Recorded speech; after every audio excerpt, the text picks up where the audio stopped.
wax ka ogow 11 xidig ee sameeya musalsalada kuwaas oo hela lacag ka badan qaar ka mid ah jilayaasha Bollywoodka bil kasta iyadoo waqtiyadii hore TV-ga lagu macneyn jiray shaashada yarka oo aktarku uu ku muujinayo sida uu ugu qalmo inuu ku soo biiro Bollywoodka laakiin hubaashii maanta telefishinka ayaa noqday mid ballaaran ka oo xitaa mararka qaar tartan adag la gala shirkadda Bollywood waxa marba marka ka dambaysa sii kordhaya miisaaniyadda wax soo saarka TV-yada iyadoo xitaa qaar ka mid ah jilayaasha TV ay ka mushaar badan yihiin barxidigaha Bollywoodka maadaama qarashgarayaasha ay dhawaanahan bilaabeen inay lacagtooda ku bixiyaan hay'adaha telefishin sare waxa ay muujinaysaa in telefishinada Indian sanadahan dambe sii kordhayaan tirada daawadayaasha dhanka iyo TV-ga haddii markan xidigaha aynu u galno Divyanka Tripathi waa mid ka mid ah tirishooyinka musalsalada loogu jecel yahay Divyanka dadka inta badan waxay ku xasuustaan doorkeeda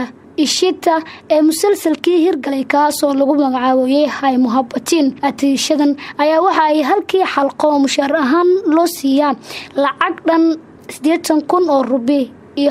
halkii dhacdo labo Hina Khan atiishadan dhibaatada badan ee Hina Khan waxay ka mid tahay atiishooyinka ugu mushaarka badan Bollywoodka ee dhanka musalsalada Hina waxa ay ku caanbaxday doorkeeda Akshara ee musalsalkii Ye Rishta Kiya Kahati Hai iyadoo halkii xalqo lagu siiyay mushaar dhan 1 ilaa 1.25 lakh halkii dhacdo saddex Karan Patel waa martigeliyaha showga caanka ee Gamra laakiin isaga waxa uu ka mid yahay aktarada ugu caansan TV-yada isagoo ku caanbaxay doorkii Roman Bella kaas oo uu ku jilayay musalsalkii Yehay Muhabbatin waxaana halkii xalqo lagu siiyay mushaar dhan 1 lakh ilaa 1.25 lakh afar Inkita Lokhandi atiishadan hadda u dalacday dhanka iyo Bollywoodka iyadoo dhawaan qayb ka ahayd filimkii Manikarnik The Queen of the Jhansi kaas oo ay hogaaminaysay atiishadan Gangana Ranawat laakiin atiishadan wali waxa ay ka mid tahay shakhsiyaadka ugu mushaaraadka badan dhanka iyo musalsalada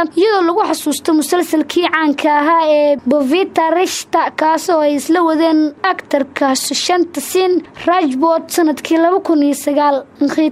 Inkita Lokhandi waxa halkii xalqo ay ku qaadataa lacag dhan 90,000 oo rubi ilaa iyo 1.5 lakh Ronit Roy kani waa aktarka ay sida weyn u jeceshahay gabadha qarash garaysa aflaanta iyo musalsalada ee Akta Kapoor maadaama musalsalada ay soo saar uu qayb ka yahay badanaa aktarkan Ronit Roy waa aktar u dhaxeeya musalsalada iyo Bollywood isagoo halkii xalqo ka hela lacag dhan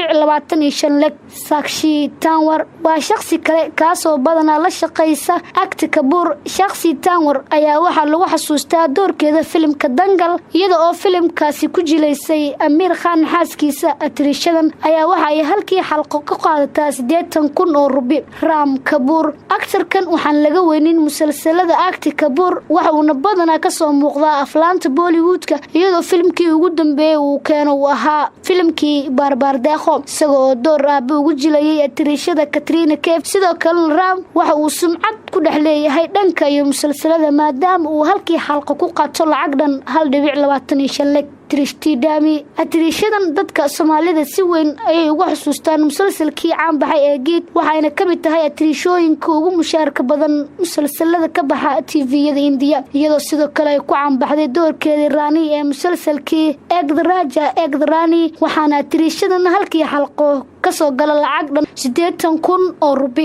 sagaal Mohit Raini aktarkan diyaarsan sidoo kalena sameeyay dhowr musalsalood sida Devon Kidev iyo Mahadif ayaa waxa uu soo galay liiskan aktarada ugu mushaarka badan isagoo halkii xalqo ka hela lacag dhan